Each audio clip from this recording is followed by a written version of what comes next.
I'm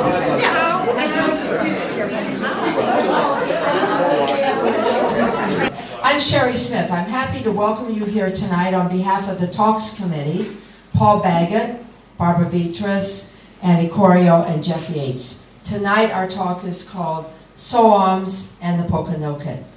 TPCC Talks have provided a forum for us to get to know our neighbors in Touisset by finding out what their interests and their passions are. A couple of years ago, Jackie Russell shared with us the research that she was doing on the history of Touisset. Because she had done that research, she participated in a Town of Warren committee, the American Indian Study Committee. Tonight she has brought us two other participants in that committee who will share with us what they know about the history of the Pokanoket. They're going to talk about the Pokanoket, who were the original inhabitants of Touisset, and the SOAMs area, which today, they were the inhabitants of SOAMs. Today, Bristol County, Rhode Island, and much of Bristol County, Massachusetts, was part of what was called SOAMs. So we're very happy to have you here. I'm going to turn this over now to Jackie.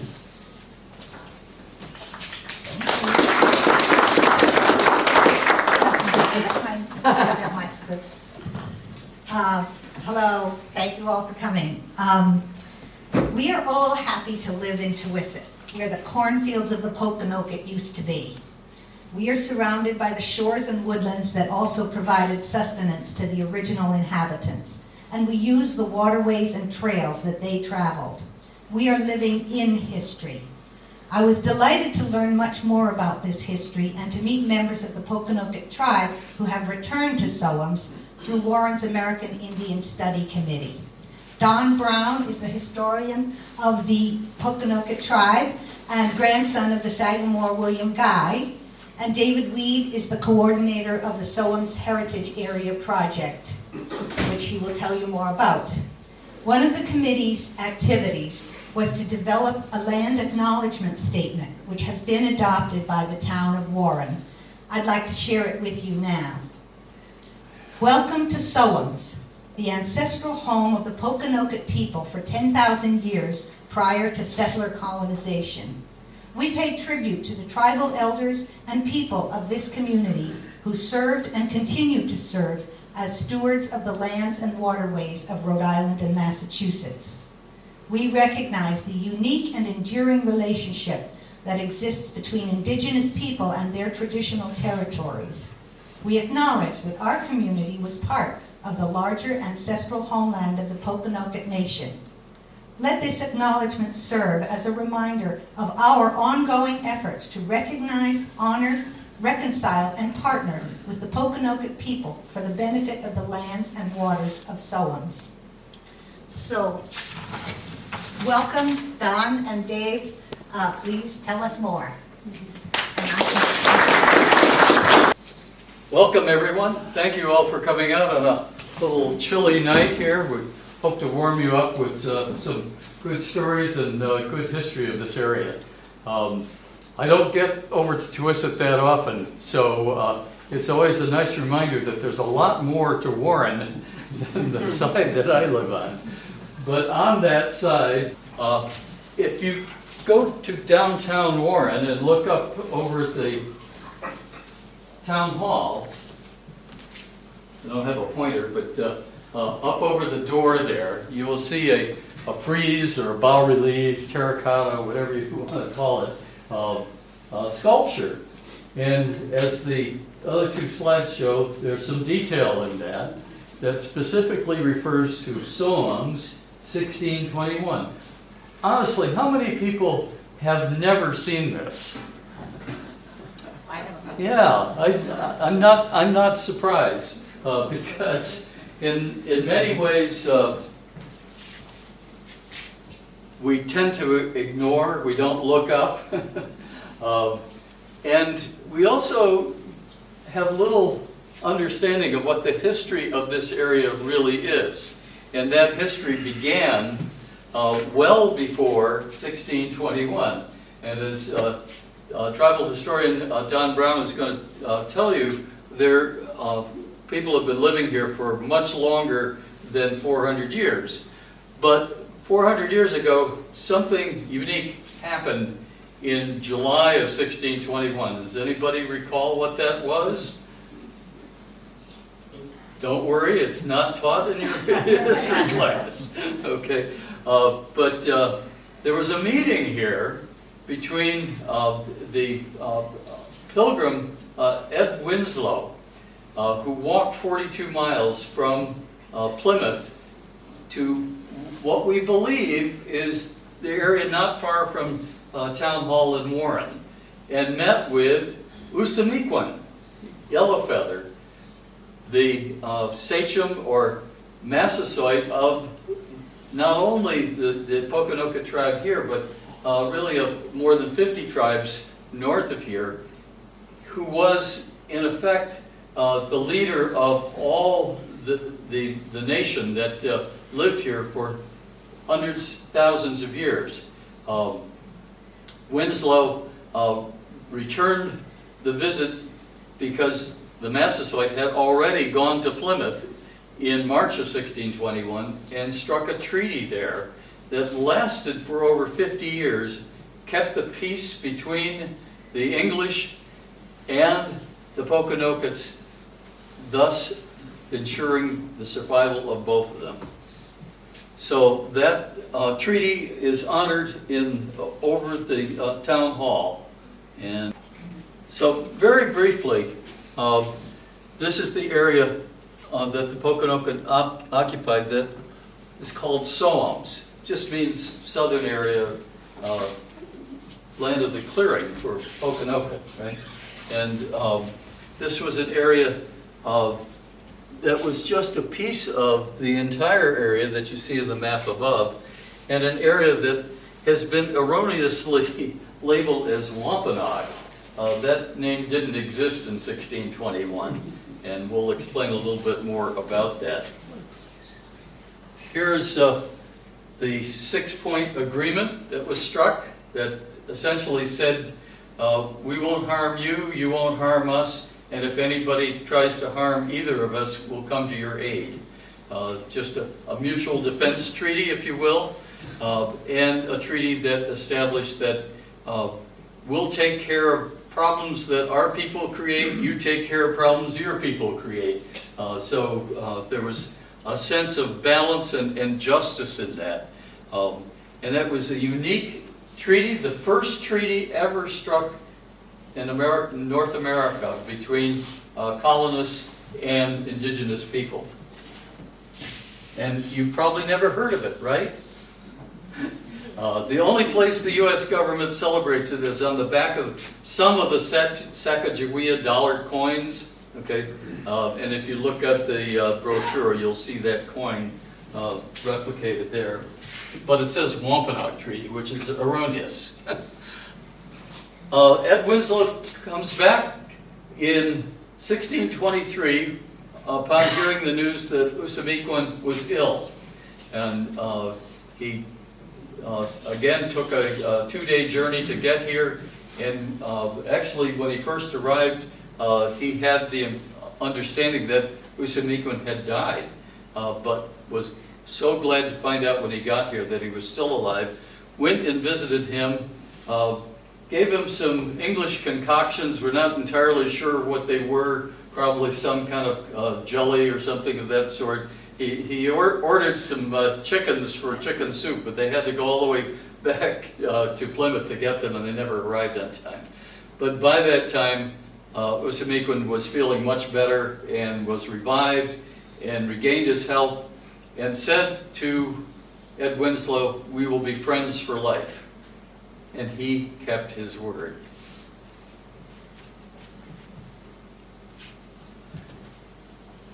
A little later, 16 years later, or 15 years later, our good friend Roger Williams. You know his brief story. He didn't like what was going on in England. and decided to come over to Plymouth in 1631 when he heard that you could believe pretty much what you wanted to. Well, he started expressing some of his beliefs in Plymouth, and they didn't like what he had to say. So up to Salem he goes, preaches there, and gets the same response. People don't like what he has to say. You know, things like the church and the state should be two different organizations, okay? So the authorities in the Mass Bay Colony decide that it's time for Roger to go back to England. In January 1636, they sent troops to his home to put him on a ship and send him back. He gets word of it ahead of time and leaves and walks over 60 miles from, imagine, from Salem, Massachusetts down to here, in one of the most brutal winters that occurred then. The bay had frozen over, there was 3 feet of snow, and he made his way down here. He was a tough guy, but when he got here, he wasn't in very good shape. He had befriended Usamequin when he was in Plymouth, and he was seeking shelter from him. He knew that he could stay with Usamequin. So when some of his warriors found him and saw that he was not in good shape, they took him to a location not far from here. There's even a rumor that he went through Touisset. Anybody ever hear that one? That he spent a night in a hollow tree here? Okay, it's possible. And we're not entirely sure that the location that Margaret's Cave that he was sheltered in was actually the place that he was. But he did write, this is Margaret's Cave. It's just over the Swansea line north of Warren. If you go up Birch Swamp Road, if you're familiar with that, it's over in that area. If you're up at Johnson's Market on 136 and look to the east down that farm field, all the way at the back, that's where Margaret's Rock is. It's a quarter-mile rock outcropping, the end of which forms kind of a cave-like shelter there. And Roger writes in his journal that he spent 14 weeks in recovering, and ends up then going up to East Providence and sends for his family and establishes a settlement there, which you probably also have not seen because it's poorly marked, but it's on Roger Williams Avenue in East Providence. And there's a spring there. It's right across from Omega Pond. But Winslow comes and tells him, "You've got to move. I know your crops are just starting to grow, but you're in our territory and we don't like your ideas. Go across the river." So across the river he goes, meets Canonicus, who greets him with "What cheer, Netop," you know that story, and begins Providence at that point. Had he not survived, and had Usamequin not taken care of him, then chances are very good that Rhode Island never would have happened, and that freedom of religion in America might never have been established. Very important journey. Not long after Roger, in 1642, a group from Weymouth comes down to what they call Rehoboth, what today is East Providence, and established the Newman Church. I don't know if you've been in Riverside there and you didn't know the Newman Church there. Take a look above the church building. It says established 1643. Okay, they set up their fields around a center ring called the Ring of the Green, so that everybody's property had a gate into the green where you could keep your animals at night. They would hire somebody to take care of the animals, keep the wolves away, okay? But at the back end of your property, you had access to water.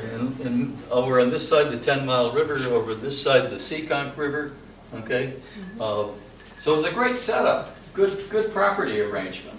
And that stayed in existence until the King Philip War, at which time all of the houses there were burned to the ground. But the grave sites are still there in front of the church. If you go in front of the church, you will find grave sites. There's, the oldest one is William Carpenter from, I think, 1691 or so. And you can, here's his grave marker. It just says WC on it. But that's some evidence of who was living here at that time. Not long, as I suggested, not long after Usamequin passed away in 1661, and his son, King Philip, otherwise known as Metacom and Metacomet, he took the name King Philip, by the way. He requested that name from the English, went to court there, and he wanted the same status as other kings. After all, he was over all his people. Why shouldn't he be called king? So they gave him the name of Philip of Macedonia, okay, because that was a non-Christian person, okay.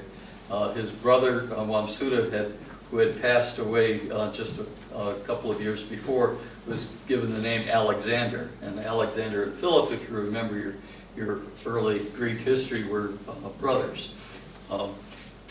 So Philip ends up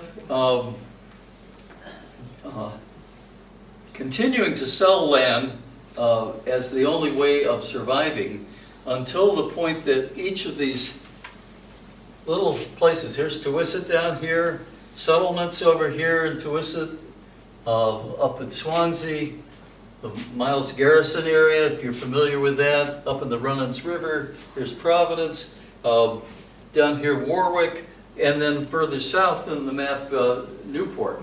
By 1675, the Pokanoket people were surrounded by English settlements and were reduced to just Consumset of the Bristol Neck, if you will. Okay, so when the war broke out, just here on Child Street in Warren was the first skirmish, not far from the Kick Middle School. And we're going to be putting a marker up there in a month or two. And that war spread all the way to Northampton and really took over the entire area.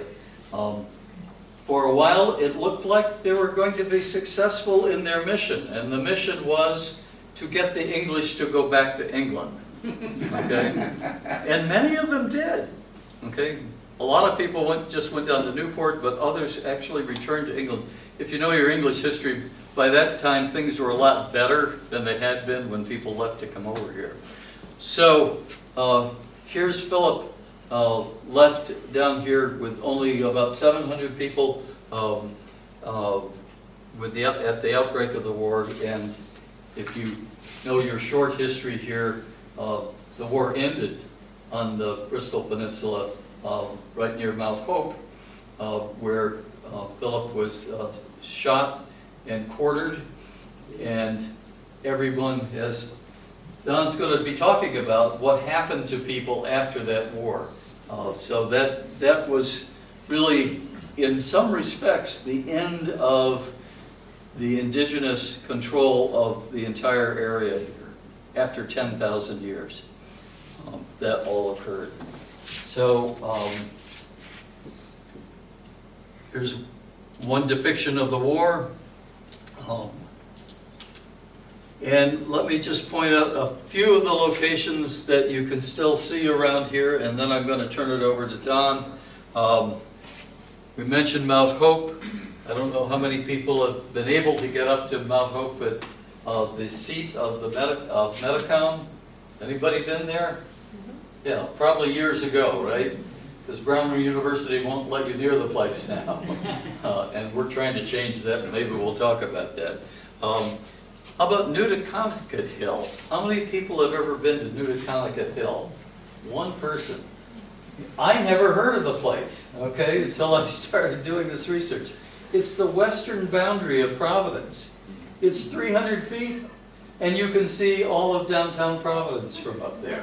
Okay, there's a park there, you can climb there. But it was also a meeting place for the 4 tribes, the Massachusetts tribe, the Nipmuc tribe, the Narragansett tribe and the Pokanoket tribe. So that's an important place. This is behind Town Hall in Swansea, Abrams Rock. Anybody been there? It's a great place to hike, and there's a whole story about how that rock got named. But more familiar, remember we talked about Johnson's Market?